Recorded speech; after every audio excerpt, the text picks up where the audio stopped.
अत श्री बृहस्पतिवार व्रत कथा। भारतवर्ष में एक प्रतापी और दानी राजा राज्य करता था। वह नित्य गरीबों और ब्राह्मणों की सहायता करता था। यह बात उसकी रानी को अच्छी नहीं लगती थी। वह ना ही गरीबों को दान देती, ना ही भगवान का पूजन करती थी और राजा को भी दान देने से मना किया करती थी। एक दिन राजा शिकार खेलने वन को गए हुए थे तो रानी महल में अकेली थी। उसी समय बृहस्पति देव साधु वेश में राजा के महल में भिक्षा के लिए गए और भिक्षा मांगी। रानी ने भिक्षा देने से इनकार किया और कहा, हे साधु महाराज, मैं तो दान और पुण्य से तंग आ गई हूँ। मेरा पति सारा धन लुटाते रहते हैं। मेरी इच्छा है कि हमारा धन नष्ट हो जाए, फिर ना रहेगा बांस, ना बजेगी बांसुरी। साधु ने कहा, हे देवी, तुम तो बड़े विचित्र हो। संतान और धन तो सभी चाहते हैं, पुत्र और लक्ष्मी तो पापी के घर भी होनी चाहिए। यदि तुम्हारे पास अधिक धन है तो भूखों को भोजन दो, प्यासों के लिए प्याऊ बनवाओ, मुसाफिरों के लिए धर्मशालाएं खुलवाओ, जो निर्धन अपनी कुमारी कन्याओं का विवाह नहीं कर सकते उनका विवाह करा दो। ऐसे और कई काम है जिनके करने से तुम्हारा यश लोक परलोक में फैलेगा। परंतु रानी पर उपदेश का कोई प्रभाव न पड़ा। वह बोली, महाराज, आप मुझे कुछ न समझाइए। मैं ऐसा धन्य नहीं चाहती जो हर जगह बांटती फिरूं। साधु ने उत्तर दिया, यदि तुम्हारी ऐसी इच्छा है तो तथास्तु, तुम ऐसा ही करना। बृहस्पतिवार के दिन घर को गोबर से लीप कर पीली मिट्टी से अपना सिर धोकर स्नान करना, भट्टी चढ़ाकर कपड़े धोना। ऐसा करने से आपका सारा धन नष्ट हो जाएगा। इतना कहकर वह साधु महाराज वहां से अलोप हो गए। साधु के अनुसार कही बातों को पूरा करते हुए रानी को केवल 3 बृहस्पतिवार ही बीते थे कि उनकी समस्त धन संपत्ति नष्ट हो गई। भोजन के लिए राजा का परिवार तरसने लगा। तब एक दिन राजा ने रानी से बोला कि हे रानी, तुम यहीं रहो, मैं दूसरे देश को जाता हूँ, क्योंकि यहाँ पर मुझे सभी लोग जानते हैं, इसलिए मैं कोई छोटा कार्य नहीं कर सकता। ऐसा कहकर राजा प्रदेश चला गया। वहाँ वह जंगल से लकड़ी काट कर लाता और शहर में बेचता। इस तरह वह अपना जीवन व्यतीत करने लगा। इधर राजा के प्रदेश जाते ही रानी और दासी दुखी रहने लगी। एक बार जब रानी और दासी को 7 दिन तक बिना भोजन के रहना पड़ा तो रानी ने अपनी दासी से कहा, हे दासी, पास ही के नगर में मेरी बहन रहती है, वह बड़ी धनवान है, तो उसके पास जा और कुछ ले आ ताकि थोड़ा बहुत गुजारा बसर हो जाए। दासी रानी की बहन के पास गई। उस दिन गुरुवार था और रानी की बहन उस समय बृहस्पतिवार व्रत की कथा सुन रही थी। दासी ने रानी की बहन को अपनी रानी का संदेश दिया, लेकिन रानी की बड़ी बहन ने कोई उत्तर नहीं दिया। जब दासी को रानी की बड़ी बहन से कोई उत्तर नहीं मिला तो वह बहुत दुखी हुई और उसे क्रोध भी आया। दासी ने वापस आकर रानी की सारी बातें सुना दी। सुनकर रानी ने अपने भाग्य को कोसा। उधर रानी की बहन ने सोचा कि मेरी बहन की दासी आई थी, परंतु मैं उससे नहीं बोली, इससे वह बहुत दुखी हुई होगी। कथा सुनकर और पूजन समाप्त करके वह अपनी बहन के घर आई और कहने लगी, हे बहन, मैं बृहस्पतिवार का व्रत कर रही थी। तुम्हारी दासी मेरे घर आई थी, परंतु जब तक कथा होती है तब तक ना उठते हैं ना ही बोलते हैं, इसलिए मैं ना बोली। कहो दासी क्यों गई थी? रानी बहन बोली, बहन, तुमसे क्या छिपाऊं, हमारे घर में खाने तक को अनाज नहीं था। ऐसा कहते कहते रानी की आंखें भर आई। उसने दासी समेत पिछले 7 दिनों से भूखे रहने तक की बात अपनी बहन को विस्तार पूर्वक सुना दी। रानी की बहन बोली, देखो बहन, भगवान बृहस्पति देव सबकी मनोकामना को पूर्ण करते हैं। देखो, शायद तुम्हारे घर में अनाज रखा हो। पहले तो रानी को विश्वास नहीं हुआ, पर बहन के आग्रह पर उसने अपनी दासी को अंदर भेजा तो सचमुच अनाज से भरा एक घड़ा मिल गया। यह देखकर दासी को बड़ी हैरानी हुई। दासी रानी से कहने लगी, हे रानी, जब हमको भोजन नहीं मिलता तो हम रोज ही व्रत करते हैं, इसलिए क्यों ना इससे व्रत की कथा और विधि पूछ ली जाए ताकि हम भी व्रत कर सके। तब रानी ने अपनी बहन से पूछा, बृहस्पतिवार के व्रत के बारे में पूछा। उसकी बहन ने बताया, बृहस्पतिवार के व्रत में चने की दाल और मुनक्का से विष्णु भगवान का केले की जड़ में पूजन करें तथा दीपक जलाएं, व्रत कथा सुने और पीला भोजन ही करें, इससे बृहस्पति भगवान प्रसन्न होते हैं। व्रत और पूजन विधि बताकर रानी की बहन अपने घर को लौट गई। 7 दिन बाद जब गुरुवार आया तो रानी और दासी ने व्रत रखा। घुड़सवार में जाकर चना और गुड़ लेकर आई, फिर उसे केले की जड़ तथा विष्णु भगवान का पूजन किया। अब पीला भोजन कहाँ से आवे, इस बात को लेकर दोनों बहुत दुखी थे, किंतु उन्होंने व्रत रखा था, इसलिए बृहस्पति देव उनसे प्रसन्न थे। इसलिए वे एक साधारण व्यक्ति का रूप धारण कर 2 थालों में सुंदर पीला भोजन दासी को दे गए। दासी भोजन पाकर बहुत प्रसन्न हुई, फिर रानी के साथ मिलकर भोजन ग्रहण किया। उसके बाद वे सभी गुरुवार को व्रत और पूजन करने लगी। बृहस्पति भगवान की कृपा से उनके पास फिर से धन संपत्ति आ गई, परंतु रानी फिर पहले की तरह आलस करने लगी। तब दासी बोली, देखो रानी, तुम पहले भी इसी प्रकार आलस करती थी, तुम्हें धन रखने में कष्ट होता था, इस कारण सभी धन नष्ट हो गए, और अब जब भगवान बृहस्पति की कृपा से धन मिला है तो तुम्हें फिर आलस होता है। बड़ी मुसीबतों के बाद हमने यह धन पाया है, इसलिए हमें दान पुण्य करना चाहिए, भूखे मनुष्यों को भोजन कराना चाहिए, धन को शुभ कार्यों में खर्च करना चाहिए, जिससे तुम्हारे कुल का यश बढ़ेगा, स्वर्ग की प्राप्ति होगी, पितृ प्रसन्न होंगे। दासी की बात मानकर रानी अपना धन शुभ कार्यों में खर्च करने लगी, जिससे पूरे नगर में उसका यश फैलने लगा। बृहस्पतिवार की पूजा करने लगी। एक दिन राजा दुखी होकर एक दिन राजा दुखी होकर जंगल में एक पेड़ के नीचे आसन जमाकर बैठ गया। वह अपनी दशा को याद करके व्याकुल होने लगा। बृहस्पतिवार का दिन था। एकाएक उसने देखा कि निर्जन वन में एक साधु प्रकट हुए। वह साधु वेश में स्वयं बृहस्पति देव थे। लकड़हारे के सामने आकर बोले, हे लकड़हारे, तुम इस सुनसान जंगल में किस चिंता में बैठे हो, मुझको बतलाओ। लकड़हारे ने दोनों हाथ जोड़कर प्रणाम किया और उत्तर दिया, महात्मा जी, आप सब कुछ जानते हैं, मैं क्या कहूँ। यह कहकर रोने लगा और साधु को अपनी आत्मकथा सुना दी।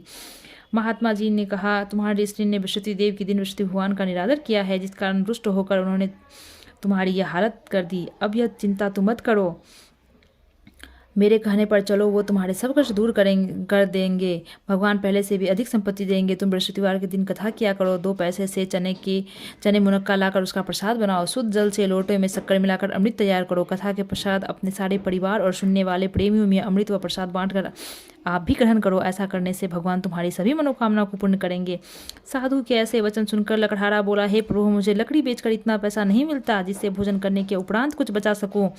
मैंने रात्रि में अपनी स्त्री को व्याकुल देखा है। मेरे पास कुछ भी नहीं जिससे मैं उसकी खबर मंगा सकूं। साधु ने कहा, हे लकड़हारे, तुम किस बात की चिंता करते हो। बृहस्पतिवार के दिन तुम रोजाना की तरह लकड़ियां लेकर शहर को जाओ। तुमको रोज से दुगुना धन प्राप्त होगा, जिससे तुम भली भांति भोजन कर लोगे। साहब बृहस्पति देव की पूजा का सामान भी आएगा। इतना कहकर साधु अंतर ध्यान हो गए। धीरे धीरे समय व्यतीत होने पर फिर वही बृहस्पतिवार का दिन आया। लकड़हारा जंगल से लकड़ी काटकर शहर में बेचने गया। उसे उस दिन से और अधिक पैसा मिला। राजा ने चना गुड़ आदि लाकर गुरुवार का व्रत किया। उस दिन से उसके सभी कलेश दूर हो गए। परंतु जब दोबारा गुरुवार का दिन आया तो बृहस्पतिवार का व्रत करना ही भूल गया। इस कारण भगवान बृहस्पति भगवान नाराज हो गए। उस दिन उस नगर के राजा ने विशाल यज्ञ का आयोजन किया तथा शहर में यह घोषणा करा दी कि कोई मनुष्य अपने यहाँ भोजन न बनवाए, न आग जलवाए। समस्त जनता मेरे यहाँ भोजन करने आए। इस आज्ञा को जो न मानेगा उसे फांसी की सजा दी जाएगी। इस तरह की घोषणा संपूर्ण नगरों में करवा दी गई। राजा की आज्ञा अनुसार शहर के सभी लोग भोजन करने गए, लेकिन लकड़हारा कुछ देर से पहुंचा, इसलिए राजा उसको अपने साथ घर लिवा ले गए और ले जाकर भोजन करा रहे थे। तो रानी की दृष्टि उस खूंटी पर पड़ी थी जिस पर उसका हार लटका हुआ था। वह वहां दिखाई नहीं दिया। रानी ने निश्चय किया कि मेरा हार इसी मनुष्य ने चुरा लिया है। उसी समय सिपाहियों को बुलाकर उसको जेलखाने में डलवा दिया। जब लकड़हारा जेलखाने में पड़ गया और बहुत दुखी होकर विचार करने लगा, न जाने कौन से पूर्व जन्म के कर्म से मुझे दुख प्राप्त हुआ, और उसी साधु को याद करने लगा जो जंगल में मिला था। उसी समय तत्काल वृषदेव साधु के रूप में प्रकट हुए। उसकी दशा को देखकर कहने लगे, अरे मूर्ख, तूने वृषदेव की कथा नहीं कही जिस कारण तुझे दुख प्राप्त हुआ। अब तुम किसी बात की चिंता मत करो। बृहस्पतिवार के दिन कारागार के दरवाजे पर तुम्हें 4 पैसे प्रेम मिलेंगे। उससे तो वृषदेव की पूजा करना था, इससे भी कष्ट दूर हो जाएंगे। बृहस्पतिवार के दिन उसे 4 पैसे प्रेम मिल कथा कही। उसी रात्रि को वृषदेव नगर के राजा को सपने में कहा, हे राजा, तुमने इस आदमी को जेल खाने में बंद कर दिया। पंडित 2 से वह राजा है, उसे छोड़ देना। रानी का हार उस खुड़ी पर लटका हुआ है। अगर तू ऐसा नहीं करेगा तो मैं तेरे राज्य को नष्ट कर दूंगा। इस तरह रात्रि के सपनों को देखकर राजा प्रातःकाल उठा और खुटी पर हार देकर लकड़हारे को बुलाकर क्षमा मांगी था। लकड़हारे को योग सुंदर वस्त्र आभूषण देकर विदा कर दिया। बृहस्पति देव की आज्ञा अनुसार लकड़हारे अपने नगर को चला गया। जब राजा नगर के निकट पहुंचा तो बड़ा ही आश्चर्य हुआ। नगर में पहले से अधिक बाग, तालाब, कुएं तथा बहुत सी धर्मशालाएं, मंदिर आदि बनी हुई थी। राजा ने पूछा, किसका बाग धर्मशाला है? तो नगर के सभी लोग कहने लगे, यह सब रानी और बांदी के हैं। तो राजा को आश्चर्य हुआ और गुस्सा भी आया। जब रानी ने खश्मी की राजा आ रहे हैं तो उन्होंने अपनी बांदी से कहा, हे दासी, देख, राजा हमको कितनी बुरी हाथ में छोड़ गए थे। वो हमारी ऐसी हालत देख लौट न जाए, इसलिए तू दरवाजे पर खड़ी हो जा। आज्ञा अनुसार दासी दरवाजे पर खड़ी हो गई। राजा आए तो उन्हें अपने साथ लिवा लाई। तब राजा ने क्रोध करके अपनी तलवार निकाली और पूछने लगा, बताओ, यह सब धन तुम्हें कैसे प्राप्त हुआ है? तब उन्होंने कहा कि हमें यह सब धन बृहस्पति देव की व्रत के प्रभाव से प्राप्त हुआ है। राजा ने निश्चय किया कि 7 रोज बाद तो सभी बृहस्पति का पूजन करते हैं, परंतु मैं प्रतिदिन दिन में 3 बार कहानी कहा करूंगा, तो हर रोज व्रत क्या करूंगा। अब हर समय राजा के दुपट्टे में चने की दाल बांधी रहती थी। दिन में 3 बार कहानी कहा था। एक दिन राजा ने विचार किया, चलो अपनी बहन के यहाँ से हो। अब इस रहने से राजा घोड़े पर सवार हो अपनी बहन के यहाँ चल दिया। मार्ग में उसने देखा कुछ आदमी मुर्दियों को ले जाए। रोकर कहा, अरे भाई, तुम मेरी बृहस्पतिवार की कथा सुन लो। वे बोले, लो, हमारा आदमी मर गया, ऐसे अपनी कथा की पड़ी है। परंतु कुछ आदमी बोले, अच्छा कहो, हम तुम्हारी कथा भी सुनेंगे। राजा ने दाल निकाली और जब कथा आधी हुई तो मुर्दा हिलने लगा। जब कथा समाप्त हुई तो मुर्दा राम राम करके खड़ा हो गया। आगे मार्ग में उसे किसान खेत में हल चलाता मिला। राजा ने उसे देख उससे बोला, अरे भाई, तू मेरी बृहस्पतिवार कथा सुन ले। किसान बोला, जब तक मैं तेरी कथा सुनूंगा तब तक 4 हड़िया जोत लूंगा। जा अपनी कथा किसी और को सुनाना। इस तरह राजा आगे चलने लगा। राजा के हटते ही बैल पसार खा गिर गया था। किसान के पेट में बहुत जोर से दर्द होने लगा। उसी समय उसकी माँ रोटी लेकर वहां आई। उसने जब यह देखा तो अपने पुत्र से सवाल पूछा। बेटे ने सभी हल कह दिया। तो बुढ़िया दौड़ी दौड़ी घुसवाड़ के पास गई और बोली, मैं तेरी कथा सुनूंगी, तू अपनी कथा मेरे खेत पर ही चलकर कहना। राजा ने बुढ़िया के खेत पर जाकर कथा कही, जिसके सुनते ही वह बैल उठ खड़े हुए तथा किसान के पेट का दर्द भी बंद हो गया। राजा अपनी बहन के घर पहुंचा। बहन ने भाई की खूब मेहमानी की। दूसरे रोज राजा प्रातःकाल जगा तो वह देखने लगा कि सब लोग भोजन कर रहे हैं। राजा ने अपनी बहन से कहा, कोई ऐसा मनुष्य इसने भोजन नहीं किया हो, मेरी बृहस्पतिवार की कथा सुन ले। बहन बोली, हे भैया, ये देश ऐसा है, पहले यहाँ लोग भोजन करते हैं, बाद में कोई अन्य काम करते हैं। अगर पड़ोस में कोई हो तो देखाऊं।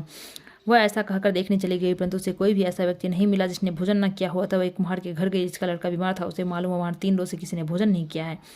रानी ने अपने भाई की कथा सुनने के लिए कुम्हार से कहा। वह तैयार हो गया। राजा ने जाकर बृहस्पतिवार की कथा कही, जिसको सुनकर उसका लड़का ठीक हो गया। तब तो राजा की प्रशंसा होने लगी। एक रोज राजा ने अपनी बहन से कहा, हे बहन, हम अपने घर को जाएंगे, तुम भी तैयार हो जाओ। राजा की बहन ने अपनी सास से कहा, चली जा, परंतु अपने लड़कों को मत ले जाना, क्योंकि तेरे भाई को कोई औलाद नहीं है। बहन ने अपने भैया से कहा, हे भैया, मैं तो चलूंगी, पर कोई बालक नहीं जाएगा। राजा बोला, जब कोई बालक नहीं चलेगा तो तुम चलकर क्या करोगी? बड़े दुखी मन से राजा अपने नगर को लौट आया। राजा ने अपनी रानी से कहा, हम निर्वंशी हैं, हमारा मुंह देखने का धर्म नहीं है, और कुछ भोजन आदि नहीं किया। रानी बोली, हे प्रभु, विष्णुदेव ने हमें सब कुछ दिया है, हमें संतान भी अवश्य देंगे। उसी रात को विष्णुदेव ने राजा को स्वप्न में कहा, हे राजा, उठ, सभी सोच को त्याग दे, तेरी रानी गर्भ से है। राजा की यह बात सुनकर बड़ी खुशी हुई।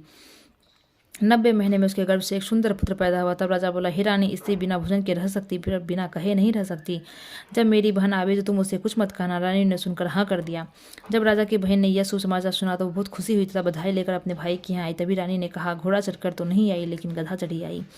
राजा की बहन बोली, भाभी, मैं इस प्रकार न कहती तो तुम्हें औलाद कैसे मिलती? विष्णुदेव ऐसे ही हैं, जैसे जिसके मन में कामनाएं सभी को पूर्ण करते हैं। जो सद्भावना पूर्वक बृहस्पतिवार का व्रत करता है एवं कथा पढ़ता है अथवा सुनता है, दूसरों को सुनाता है, विष्णुदेव उसकी सदैव मनोकामना पूर्ण करते हैं। भगवान विष्णुदेव उसकी सदैव रक्षा करते हैं। संसार में जो मनुष्य सद्भावना से भगवान की जी का पूजन व्रत से हृदय से करते हैं, उनकी सभी मनोकामनाएं पूर्ण करते हैं। जैसे सच्ची भावना से रानी और राजा ने कथा का गुणगान किया तो उनकी सभी इच्छाएं ने पूर्ण की। इसलिए पूर्ण कथा सुनने के बाद प्रसाद लेकर जाना चाहिए। हृदय से उनका मननकार करते हुए जयकार बोलना चाहिए। बोलो विष्णु भगवान की जय, बोलो विष्णु भगवान की जय। बृहस्पतिदेव व्रत कथा। प्राचीन काल में एक ब्राह्मण था, वो बहुत ही निर्धन था, उसकी कोई संतान नहीं थी। उसकी स्त्री बहुत ही मलिनता के साथ रहती थी, वह न स्नान करती, किसी देवता का पूजा न करती। इससे ब्राह्मण देवता बड़े दुखी थे, बेचारे बहुत कुछ कहते, किंतु उनका कोई परिणाम न निकला। भगवान की कृपा से ब्राह्मण की स्त्री की कन्या रूपी रत्न पैदा हुई। वह कन्या अपने पिता के घर में बड़ी होने लगी। वो प्रातःकाल स्नान करके विष्णु भगवान का जप करती, विष्णु का व्रत करने लगी। अपनी पूजा पाठ को समाप्त करके विद्यालय जाती, अपनी मुट्ठी में जबर कर ले जाती, पाठशाला के मार्ग में डालती जाती। तब ये जो स्वर्ण के हो जाते, जो लौटते से उनको बिनकर घर ले आती थी। एक दिन वो बालिका सूप में सोने को जौं को फटकर साफ कर रही थी। उसके पिता ने देख लिया, कहा, हे बेटी, सोने को जौं को फटकने के लिए सोने का सूप होना चाहिए। दूसरे दिन बृहस्पतिवार था, इस कन्या ने व्रत रखा और विष्णुदेव से प्रार्थना करके कहा, मैंने आपकी पूजा सच्चे मन से की हो तो मेरे लिए सोने का सूप दे दो। विष्णुदेव ने उसकी प्रार्थना स्वीकार कर ली। रोजाना की तरह वह कन्या जौ फैलाती हुई जाने लगी। जब लौट कर जौ बीन रही थी तो विष्णुदेव की कृपा से सोने का सूप मिला। उसे वह घर ले आई और उसे जौ साफ करने लगी, परंतु उसकी माँ का वही ढंग रहा। एक दिन की बात है, वह कन्या सोने के सूप में जौ साफ कर रही थी। उस समय उस शहर का राजपूत वहां से होकर निकला। इस कन्या के रूप और कार्य को देखकर मोहित हो गया था। अपने घर आकर भोजन तथा जल त्याग कर उदास होकर लेट गया। राजा को जब इस बात का पता चला तो अपने प्रधानमंत्री के साथ उसके पास गए और बोले, हे बेटा, तुम्हें किस बात का कष्ट है? किसी ने अपमान किया है अथवा कोई और कारण हो सो कहो, मैं वही कार्य करूंगा जिससे तुम्हें प्रसन्नता हो। अपने पिता की राजकुमार ने बातें सुनी तो वह बोला, मुझे आपकी कृपा से किसी बात का दुख नहीं है, किसी ने मेरा अपमान नहीं किया, परंतु मैं उस लड़की के साथ विवाह करना चाहता हूँ जो सोने के सूप में जौ साफ कर रही थी। यह सुनकर राजा आसन में पड़ गया और बोला, हे बेटा, इस तरह कन्या का पता तुम ही लगाओ, मैं उसके साथ तेरा विवाह अवश्य करा दूंगा। राजकुमार ने उस लड़की के घर का पता बतलाया। तब मंत्री उस लड़की के घर गए और ब्राह्मण देवता को सभी हाल बतलाया। ब्राह्मण देवता राजकुमार के साथ अपनी कन्या का विवाह करने के लिए तैयार हो गए तथा विधि विधान के अनुसार ब्राह्मण की कन्या का विवाह राजकुमार के साथ हो गया। कन्या के घर से जाते ही पहले के भांति उस ब्राह्मण देवता के घर में गरीबी का निवास हो गया। अब भोजन के लिए भी अन्न बड़ी मुश्किल से मिलता था। एक दिन दुखी होकर ब्राह्मण देवता अपनी पुत्री के पास गए। बेटे ने पिता की दुखी अवस्था को देखा और अपनी माँ का हाल पूछा। ब्राह्मण ने सभी हाल कह दिया। कन्या ने भूसा धन देकर अपने पिता को विदा कर दिया। इस तरह ब्राह्मण का कुछ समय सुखपूर्वक व्यतीत हुआ। कुछ दिन बाद फिर वही हाल हो गया। ब्राह्मण फिर अपनी कन्या के यहाँ गया और सारा हाल कहा तो लड़की बोली, हे पिताजी, आप माताजी को यहाँ लिवा लाओ, मैं उन्हें विधि बता दूंगी जिससे गरीबी दूर हो जाएगी। तब ब्राह्मण देवता अपनी स्त्री को साथ लेकर पहुंचे तो अपने पुत्री अपनी माँ को समझाने लगी, हे माँ, तुम प्रातःकाल उठकर स्नान आदि करके विष्णु भगवान का पूजन करो, सब दरिद्रता दूर हो जाएगी। परंतु उसकी माँ ने एक भी बात नहीं मानी। प्रातःकाल उठकर अपनी पुत्री के बच्चों का जूठन खा लिया। उसकी पुत्री को बहुत गुस्सा आया और एक रात कोठरी से सभी सामान निकाल दिया और उसकी माँ को उसने बंद कर दिया। प्रातःकाल उसमें से निकाला, स्नान आदि करा के पूजा पाठ कराया तो उसकी माँ की बुद्धि ठीक हो गई। फिर प्रत्येक बृहस्पतिवार को व्रत रखने लगी। इस व्रत के प्रभाव से उसके माँ बाप बहुत ही धनवान और पुत्रवान हो गए और बृहस्पति की कृपा से इस लोक को सुख भोग कर स्वर्ग को प्राप्त हुए। बोलो विष्णु भगवान की जय, बोलो विष्णु भगवान की जय, बोलो लक्ष्मी नारायण की जय। कथा समाप्त हुआ।